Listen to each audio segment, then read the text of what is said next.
turn things over to you, Bruno.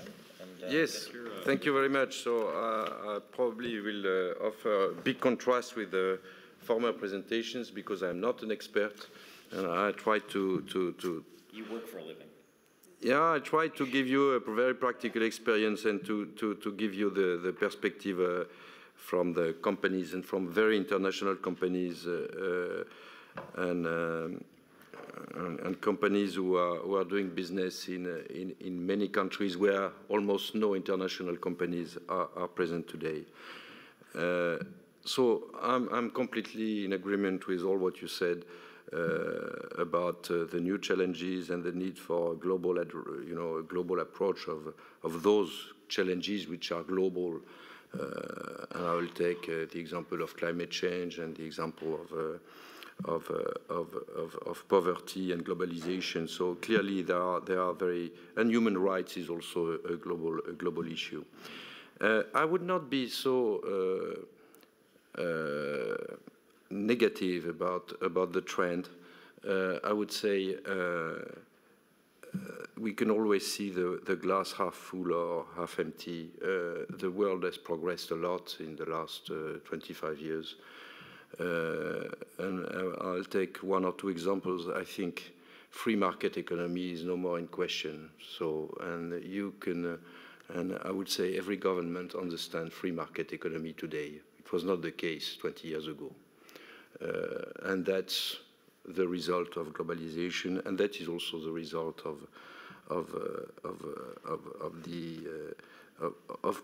probably somehow a type of global governance, which started with, I don't know if Helsinki was an important time, but it was a result of global governance. So it's clearly there is a need for global governance to take into account some specific components.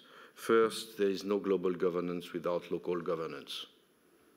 And everyone is learning, the companies have learned that governance was important. Why is governance important? Because there are stakeholders, because with the stakeholders, you feel your responsibility, you feel your footprint, you need to address the issues, and if you are responsible, you need to plan actions and to address the challenges. And that is the only one way for a company to live within, with others, which is also the goal for everyone in the world. So that is in common with overall governance. The second is there are new, and to encourage people and governments, to reinforce their local governance is very, very critical. The state of law, the bureaucratic systems, the fair treatment of different economic actors, the social laws, there should be social laws. So there are many things, which I don't know how, and that's something, for example, which I've been very interested to survey in the integration of the new European members, after 1990.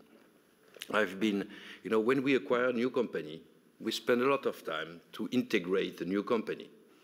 Integrate to new company is to take people and to show them the new system and to allow them, to really understand how to operate efficiently within our system. I think the integration of Eastern Europe has been much too slow. And it is explaining why, some of the countries are still lagging behind, and it is very surprising. So, and so local governance is very important. Acknowledge the emergence of new actors and new challenges. So I think, depending on the challenges, and I think you have mentioned that, the institutions you need, the capabilities you need, and the stakeholders you need to discuss and to partner with are not the same. You can discuss between states and governments about, peace and war. If you start to discuss about climate change, you need to involve those who are polluting, you need to involve those who will implement the solutions you want to implement. And if you don't involve them, at a very early stage.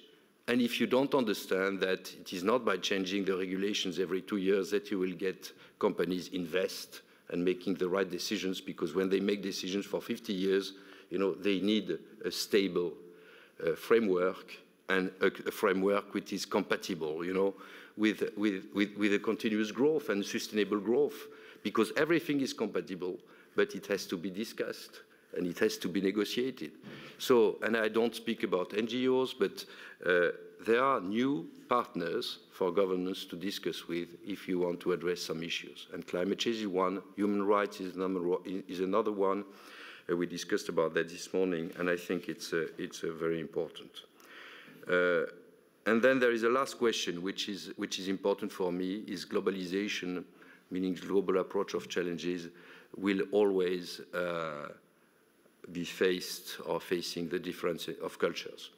And when I'm talking about cultures, I'm not talking about religions, but we are operating in a lot of different countries, and we see where there are limits, in the approach, and how we should care, for global governance and global approaches, with the difference of cultures. And there I come to answering your questions about the rising power,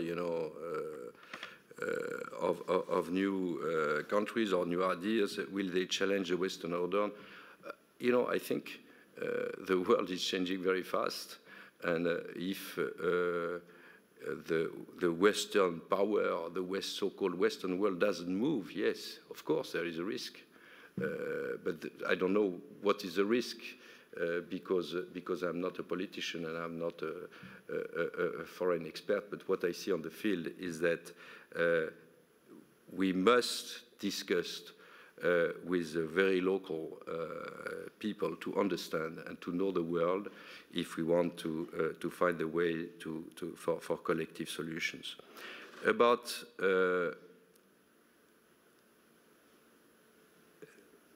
global solutions versus local solutions, the idea that we can solve problems only by international agreements or international treaties, I think is an utopia on some challenges. And I'll give the example of climate change. For me, Copenhagen was not a failure. It was a big success. Why? Because I think the only one thing we could reach through Copenhagen was awareness. And awareness is like for a company feeling the responsibility and understanding its environmental footprint. So now everyone understands how much he is emitting and what is the risk for the planet and what he should do. So, and what I see after Copenhagen is almost all countries we are in having taken measures, actions, even the United States. We know everybody is blaming them not to sign the agreement, but their EPA, all their bodies, are taking actions. The Chinese are taking a lot of actions, and all the countries are acting. So what is important is not only that there is an international agreement. What is important is that not only 20 countries, but 190 countries have convinced themselves to talk about the subject, and the NGOs being strong enough, people being aware, so that governments cannot come back and do nothing. So maybe it will not be fast enough, but I think it will go further. So it will. And about the leadership, Copenhagen is another good example, of Europe having tried to take the leadership and shown that the way of governance was not the right one, because they failed in their leadership there. They failed only partially because, in fact, they were the first to set ambitious targets. So, and to set ambitious targets was raising the bar. So, and I think it is like what the company do. What do we do things on sustainable development, for example?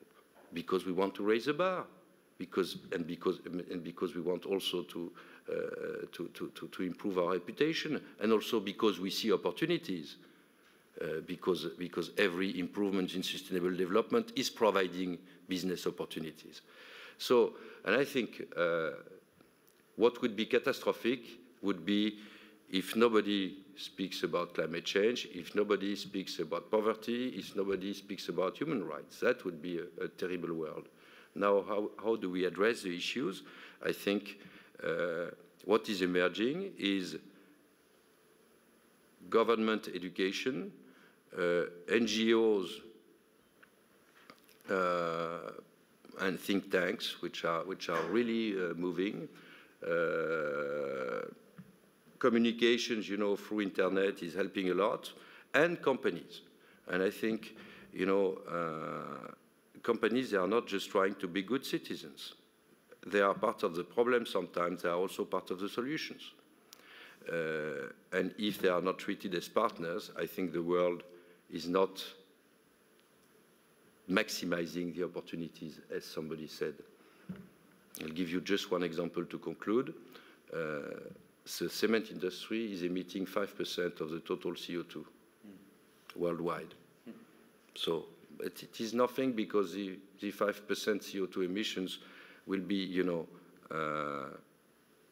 could be the, and cement is the only one product you can use, you know, to glue stones. And the way you glue stones can help you to make more efficient buildings. So it means you are part of the problems, you are also part of the solutions, depending, you know, on what the regulation will be and our strategy could be. Copenhagen was what?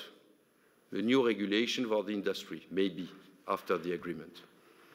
What the cement people did, the cement industry, under the leadership of WBCSD, which is another, you know, nice body, a nice new governance approach, you know, companies working together on sustainable development, have created a special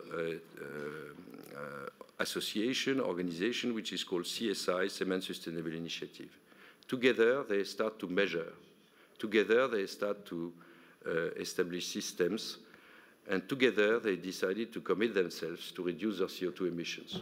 So, and together, they have already reduced the CO2 emissions by the amount of what a country like Switzerland, you know, in total in 1 year emits. So that is what I would call sectoral approach. You can have international agreements, but these governments could also allow, you know, for the cement industry, for example, to use, you know, what the industry is suggesting.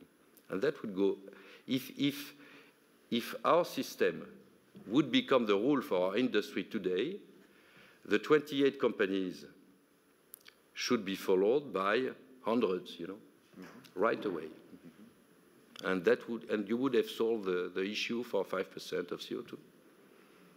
So there are many things that can be done, and not only the reform of the United Nations, you know, will do that.